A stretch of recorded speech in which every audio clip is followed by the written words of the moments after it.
Matt Lenihan Boxing Social in association with Empire Fight Store and our Kings. We're here, Tyrone McKenna. They sponsor me. They sponsor my podcast. You stole my sponsor? I haven't stolen anything. Me and Mark, we go way back. He's a legend. Very nice guy. By the way, shout out to our Kings. How good are they to deal with, by the way? I can only speak as I find, and Mark's bob on in it. They're one of the few sponsors that, like, there's no hassle. You say, this is what the sponsorship is. That night, you're paid. Like usually you're taxing for weeks and weeks, and they go, right, we'll get it. Our Kings, you're the man. There you go, Mark. Little plug for you. Anyway, this fight, the second fight in a row you've took yourself off to Germany. I know how seriously you take going to Germany, and that almost has give you that buzz to say, look, I'm putting myself through hell here. Even at this stage of my career when I thought I was done, I'm back. Got a great knockout win last time. But I see that spark back in you. Not the one who's just boxing to box, but boxing to do damage and to win. What's changed about you? I've realised how much I love boxing after my retirement. I thought I hated boxing, and then when I was retired, I actually realised that I hate the management and the background side of it. But I love fighting, I love training, and I fell in love with boxing again, and I took my way. I said if I was coming back, I needed to dedicate myself, and I took myself away to Germany. I feel like prison over there, as I said before. I'm locked away in a wee apartment. I'm only leaving for the gym. I'm eating the same food 2-3 times a day. I'm mentally exhausted over training, hard training, 2-3 times a day, and being alone. And it's tough. It's very tough being away, but it's something I think that I need. I think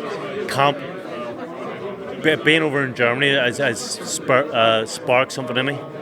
Was that almost, do you feel like in camp you have to punish yourself? You have to go to the well to almost train this for luck?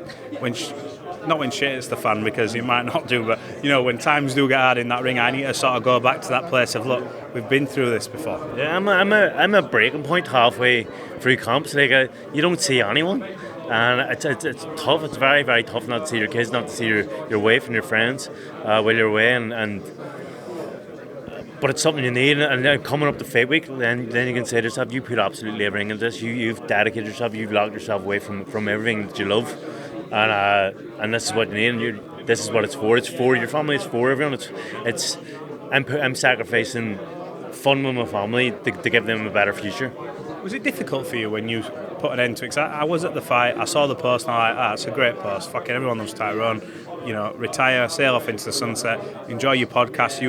If you've not seen it, Whiskey and White podcast, fuck it, another plug. Brilliant podcast, hilarious, especially big now, and hopefully it'll go bigger with yourself and Tommy Mack, who has just renounced his retirement for now. But were times hard? I know you're a happy person, but did you sort of sit around going, what am I doing? Yeah.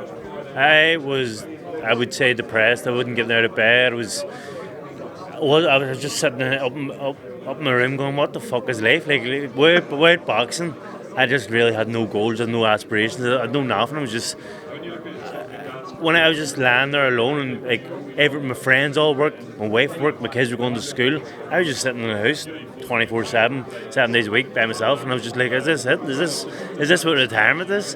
And I hated every moment of it, and I needed that, but I needed that to make me realise how much I love boxing, and that I really need to dedicate myself. I think the last few years in boxing, I wasn't dedicated. I was drinking.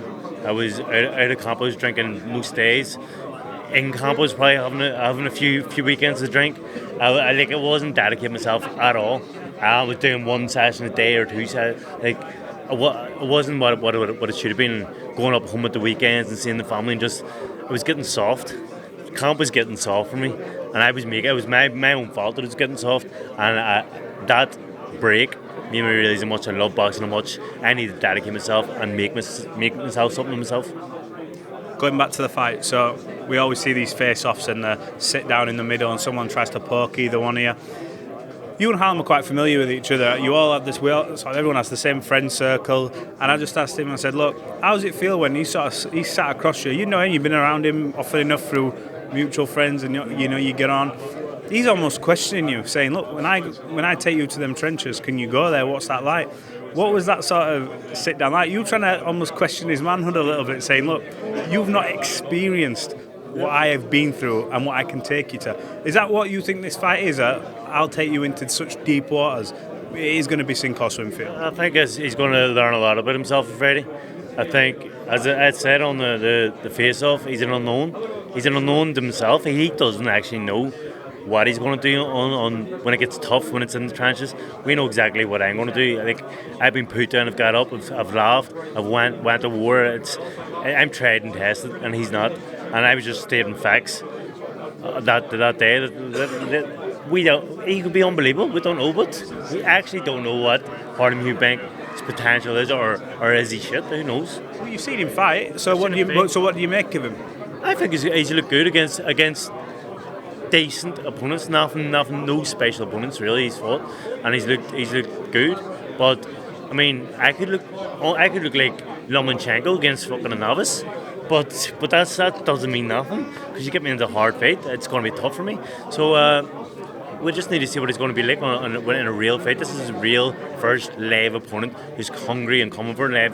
I've trained my bollocks off for this, and I will be taking the chances, and we'll see how he reacts. What does a win do for you at this stage of your career? What does it do? It's massive. It's an IBF Intercontinental, so it puts me top 10 in the world. There's huge fights out there for me. I'll be listing who I want to fight after the fight when I win. But there's even all Irish places. There's Paddy Donovan and Lewis just fought there at the weekend. They're massive fights for me that I could potentially call out when I have this belt. But yeah, it's not even about where it takes me. I'm just happy that I'm back in the big time boxing. It's a massive fight. Channel 5. It's going Harlem Eubank's one of the most watched fighters in the UK at the minute, and it's massive opportunity, massive platform for me to catapult. Do you feel more dangerous? As in, I know you do anyway, but I'm saying because of the camps, because of you've been through the ups and downs in boxing, you've been through the retirements in boxing. Yeah. You're coming into this, I feel, almost with a bit of freedom, knowing, look, it's all on the line for you. Yeah. We know what I can do, and does that put you in almost like a zen place, but a very dangerous Tyrone McKenna? I believe so. I believe everything from my retirement is a bonus. Every fight that I've had, every anything, and going to these fights now, I don't feel the pressure that I used to. I used to put a lot of pressure on myself going to the big fights, going, I need to win this because my life's more or less over now if I don't. But now I just feel like I'm happier in boxing. I used to be more stressed and not as happy as I was in camp and going into fights. Now I'm happy. Now I'm buzzing to get in the fight. I'm buzzing to have a war. I'm excited, and I think that's a different fighter now. I feel much stronger. I'm training unbelievably hard nowadays. That's probably the best camps I've ever put in my life, and I feel more confident than ever. I feel like I've learned a lot over the past 30 fights, and I just think the experience of him and the experience of me is going to be detrimental. Can I ask your thoughts on the Chris Eubank Jr. egg slap? And what would you do if someone ever tried that? I'm going to have to pat down Harlem before our face-off, because we know what his family's like with them eggs. But I was excited for that fight beforehand. Tenfold.